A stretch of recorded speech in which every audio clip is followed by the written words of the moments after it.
देखिए साहब, वो सच आना ज़रूरी है कि उस वक़्त जो वहाँ की स्टेट गवर्नमेंट थी फ़ारूक अब्दुल्ला साहब की, वो तो हाथ खड़े करके बैठ गई थी कि ये हमारे बिल्कुल हम कुछ नहीं कर सकते, किसी को नहीं बचा सकते।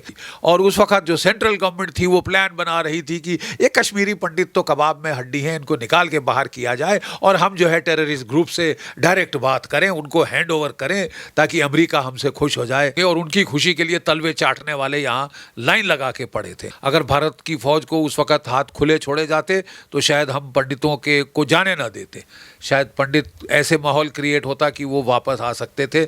लेकिन सेक्युलरिज्म के नाम पर हमको कहा गया कि आप इसमें हस्तक्षेप ना करिए और ये मजाक किया गया कि ये तो माइग्रेंट्स हैं, ये तो रेफ्यूजी हैं ही नहीं। मतलब एक तो आपने ऐसा माहौल पैदा किया जिसमें कि खुली छूट टेररिस्ट को मिले मारकाट करने की, लोगों को खदेड़ के भगाने की। ऊपर से आपने बचाव के लिए कुछ नहीं किया और सोने पे सुहागा आप अब उनका मजाक उड़ाने में सेंट्रल और स्टेट गवर्नमेंट उस समय की लग गई। जहाँ पे रेप हुआ, टॉर्चर हुआ, मर्डर हुआ, 5 से 6 लाख लोगों को घर से बेघर किया गया, खदेड़ा गया।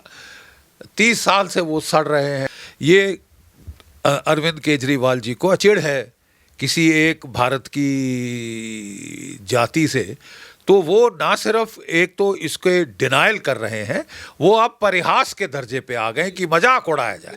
एक तबके को जो कि 85% से ज़्यादा भारतवर्ष में है, उससे मजाक करो, परिहास करो ताकि आपको जो है शायद और लोगों के वोट में वहाँ पे मिल जाएंगे। फॉरेन एजेंसीज वगैरह हैं, वो बहुत सारा पैसा दे रही हैं भारत में कई पॉलिटिकल पार्टीज़ को, राजनीतिक पार्टीज़ को, ताकि वो उनके एजेंडे इंटेलिजेंस एजेंसीज़ के यहाँ पे चलाएं। नमस्कार, मैं हूं ऋषभ अवस्थी, आप देख रहे हैं O news Hindi. The Kashmir files कश्मीरी हिंदुओं पर नरसंहार पर बनी फिल्म कई राज्यों ने अब तक टैक्स फ्री कर दी है। उत्तर प्रदेश, हरियाणा, तमाम अन्य राज्यों ने कदम उठाते हुए टैक्स फ्री किया ताकि सभी दर्शकों तक ये फिल्म पहुँच पाए। लेकिन राजधानी दिल्ली ने अभी भी इस फिल्म को टैक्स फ्री नहीं किया है। जब लोगों ने अरविंद केजरीवाल से अपील की कि इसको फिल्म को टैक्स फ्री किया जाना चाहिए, तो उन्होंने इसका मजाक उड़ाते हुए कहा है कि अगर इतनी ही चिंता है, इतना ही उनको दिखावा करना है, कश्मीर फाइल्स का दिखाना है, तो आप यूट्यूब पर डाल दो और पूरी दुनिया फ्री में देखेगी, टैक्स फ्री की क्या ज़रूरत है। इस पूरे मुद्दे पर बात करने के लिए हमारे साथ जुड़े हुए हैं मेजर जनरल GD बख्शी जी, जो सेना से रिटायर्ड है और कश्मीर में उन्होंने काफ़ी समय तक काम किया है। सर, सबसे पहले आपका हमारे चैनल पर बहुत बहुत स्वागत है। थैंक यू सर, ये बताइएगा कि कश्मीरी हिंदुओं पर नरसंहार पर बनी हुई फिल्म को ये कह देना कि ये जो फिल्म है हम इसका दिल्ली में पोस्टर तक नहीं लगने देंगे, ये झूठी फिल्म है, किस तरीके का बयान? देखिए, बात ऐसी है कि कश्मीर में पाकिस्तान की तरफ से एक ऑर्केस्ट्रेटेड नरसंहार किया गया था, जिसमें कि जो हिंदू कश्मीरी पंडित माइनॉरिटी थी उसको वहाँ से भगा दिया जाए, खदेड़ दिया जाए। टेक्निकल भाषा में इसे जेनोसाइड और एथनिक क्लेंजिंग की संज्ञा ही दी जा सकती है और कोई नाम नहीं है इसका। और जब ये युगोस्लाविया में हुआ था, स्लोबोदान मिलोसेविक वगैरह को war crime, Nuremberg type war crimes trials में उनको खड़ा करके पूरे आजीवन कारावास का दंड दिया गया था, जो कभी प्रधानमंत्री होते थे और ये सब होते थे। ये अरविंद केजरीवाल जी को अच्छी तरह से पता होना चाहिए, क्योंकि वो खास उनको चिढ़ है किसी एक भारत की जाति से, तो वो ना सिर्फ एक तो इसके डिनायल कर रहे हैं, वो अब परिहास के दर्जे पे आ गए कि मजाक उड़ाया जाए कि जहाँ पे रेप हुआ, टॉर्चर हुआ, मर्डर हुआ, 5 से 6 लाख लोगों को घर से बेघर किया गया, खदेड़ा गया। 30 साल से वो सड़ रहे हैं। खराब बात है कि हम ना सिर्फ ऐसे नरसंहार, जेनोसाइड, एक ऐसा जो क्या कहते हैं एक एथनिक क्लेंजिंग है, आप उसको कारपेट के नीचे दबा दें, आप उसको छुपा दें सेक्युलरिज्म के नाम पे कि सेक्युलरिज्म भंग हो जाएगी। आप उसका परिहास उड़ाएं, आप उसका मजाक उड़ाएं, आप तंज कसें, ये तो साहब अब सहन शक्ति के बाहर होता जा रहा है। This is nonsense. और जब बाकी सब राज्यों में ये फिल्म जो है ये दिखाई जा रही है, ये असलियत, ये हकीकत दिखाई जा रही है, तो तो उसमें मुझे समझ नहीं आया कि दिल्ली क्षेत्र में खास ना सिर्फ ना दिखाने का बट ऊपर से इस प्रकार के तंज कसने का, इस प्रकार के मजाक करने का, परिहास बनाने का किन्हीं लोगों के दुख और क्लेश को, जस्ट बिकॉज वो समझते हैं कि यहाँ इतने कश्मीरी पंडित वोट नहीं है जिससे कि उनको नुकसान होगा या उनको फर्क पड़ेगा, तो वो परिहास उड़ा रहे हैं। लेकिन वो ये भूल गए हैं कि कश्मीरी पंडित भी एक बड़े समुदाय के मेंबर्स हैं और वो इस समुदाय की, पूरे हिंदू समुदाय की भावनाओं पर चोट पहुंचा रहे हैं। वो अपने आप को, अगर ये सेक्युलरिज्म उनके लिहाज से है तो मुझे बड़ा दुख और खेद होता है कि इतने ऊंचे ओहदे पर पहुंच के ये उनका सेक्युलरिज्म का जो है परिभाषा है कि एक क्या कहते हैं, एक तबके को जो कि 85% से ज़्यादा भारतवर्ष में है उससे मजाक करो, परिहास करो, ताकि आपको जो है शायद और लोगों के वोट में वहाँ पे मिल जाएंगे। और दुख तो तब होता है जबकि लोगों ने सफ़र किया है, उनके कत्ल हुए हैं, उनके रेप हुए हैं, उन्हें खदेड़ा गया है, अपने घरों से अभी तक जाने नहीं दिया जा रहा, और तभी आप जो है इस प्रकार के तंज और मजाक वहाँ पे कर रहे हैं। कुछ एक्शन लेने के बजाय आप उल्टा उनके ज़ख्मों पे नमक छिड़क रहे हैं। सर, इससे पहले आपने देखा होगा कि जब भारतीय सेना ने सर्जिकल स्ट्राइक की थी तो अरविंद केजरीवाल ने कहा था कि ये भारतीय जनता पार्टी अपना नाम बनाने के लिए सेना के नाम पर झूठी राजनीति कर रही है, झूठा दिखावा कर रही है। और अब हिंदुओं के नरसंहार को नकार देना, उस समय सेना के जो शौर्य था उसको नकार देना, ये किस तरीके की राजनीति? देखिए साहब, कई लोगों का तो ये मान्यता था कि बहुत सारे फॉरेन विशेषज्ञ, जो फॉरेन एजेंसीज वगैरह हैं, वो बहुत सारा पैसा दे रही हैं भारत में कई पॉलिटिकल पार्टीज़ को, राजनीतिक पार्टीज़ को, ताकि वो उनके एजेंडे इंटेलिजेंस एजेंसीज़ के यहाँ पे चलाएं।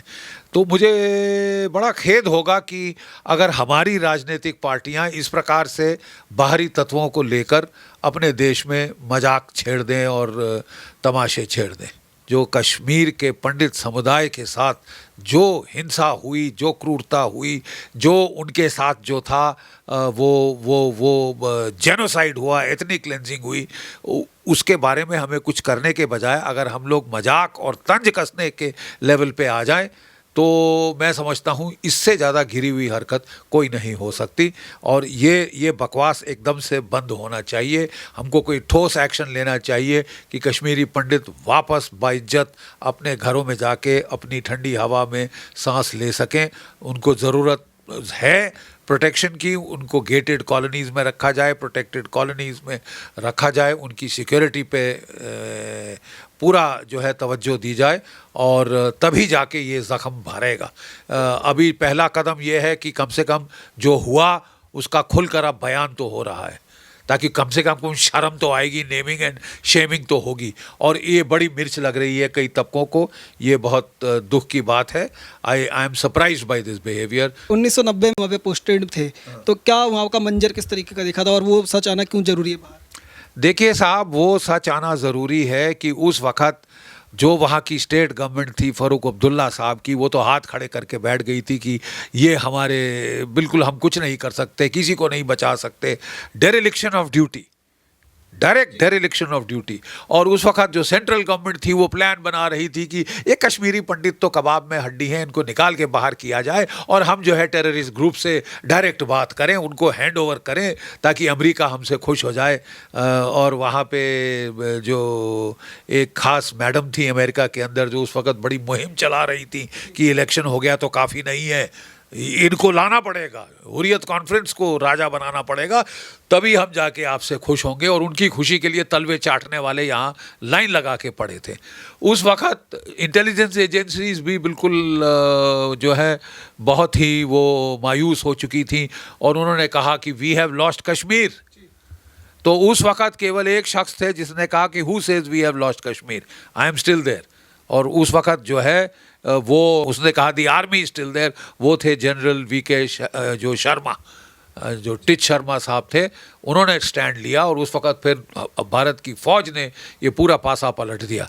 अगर भारत की फ़ौज को उस वक्त हाथ खुले छोड़े जाते तो शायद हम पंडितों के को जाने ना देते, शायद पंडित ऐसे माहौल क्रिएट होता कि वो वापस आ सकते थे। लेकिन सेक्युलरिज्म के नाम पर हमको कहा गया कि आप इसमें हस्तक्षेप ना करिए। और ये मजाक किया गया कि ये तो माइग्रेंट्स हैं, ये तो रेफ्यूजी हैं ही नहीं, इनको एक नया पैसा नहीं मिलना चाहिए, ये तो मर्जी से टूरिज्म के लिए गए हैं, दिल्ली की धूप में सड़ने, कश्मीर छोड़ के कि वादी छोड़ के जम्मू में गए हैं सड़ने, लू में मरने के लिए गए हैं। ये तो माइग्रेंट्स हैं साहब, घुमक्कड़ हैं, ये तो जिप्सी कैंप है, उठ के यहाँ से वहाँ चल दिया।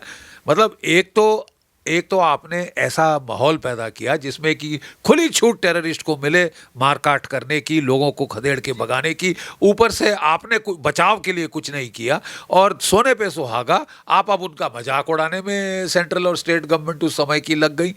तो ये कहाँ तक जायज़ है? ये तो पर्दाफाश होना ही चाहिए था। और मैं बहुत आभारी हूँ विवेक अग्निहोत्री जी का कि उन्होंने ये ऐतिहासिक तौर पे ये पर्दाफाश किया है। ये जो घिनौना सच है ये दुनिया के सामने उन्होंने ला के पेश कर दिया है। कहते हैं हमारे साथ जनरल जीडी बख्शी जी, इनका कहना साफ है कि उस समय की सरकार ने अगर ध्यान दिया होता और सेना को अगर खुली छूट मिली होती तो इस तरीके की कभी घटना सामने आती ही नहीं और इस नरसंहार पर रोक लग जाती। और जो लोग इसका मजाक उड़ाने की कोशिश कर रहे हैं उनको भी यहाँ से करारा जवाब दिया है। आप देखते रहिए ओ न्यूज़ हिंदी। धन्यवाद। जय हिंद।